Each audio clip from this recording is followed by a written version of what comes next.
I think in a lot of cases, getting an eating disorder is more an expression of something that's going on within someone's own life, not society as a wider thing. As I say, society is not helping, but it's not solely to blame. When I was struggling with an eating disorder, it was never about the way I really looked. It was more of a health thing. I was very paranoid about getting health conditions. My dad is type 2 diabetic because of him being overweight, and he was very worried about my sister and I following that footsteps, because diabetes runs in our family, and would always kind of tell us that we had to be careful of our weight. And I'm not saying it's my dad's fault or anything, but I kind of had this instilled on me as a young child, and I became very, very paranoid that if I ate too much, that I would get unwell and that I would get diabetes too and have lots of kind of health complications that my dad has. And that was really anxiety kind of producing for me.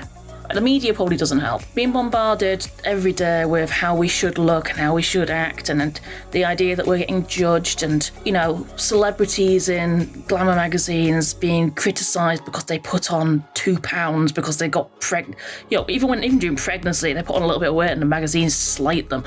That's not helpful, but I don't think it's solely to blame. Now I know that that's not true, and I can still be healthy and not engage with eating disorder behaviours, and still kind of make sure that I stay at a healthy weight and things like that. Like, I don't have to be as extreme in my behaviours as I was when I was really struggling with an eating disorder.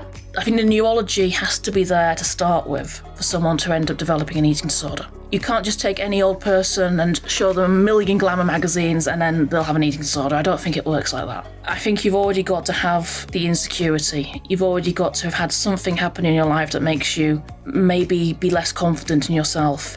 You've got to maybe have had experiences that means that you feel that you can't reach out for help. So you end up having to internalise whatever's going on and whatever hurt you've got, and the eating disorder just becomes the expression of that. So for me, it has never been about media and wanting to look like a glamorous model or anything like that. It's never really been necessarily about my appearance. Oh, I saw a really skinny person in a magazine, I want to look like them.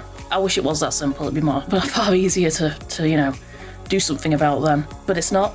There was a lot more involved. It's a lot more complicated. The media isn't helping, but it's not to blame.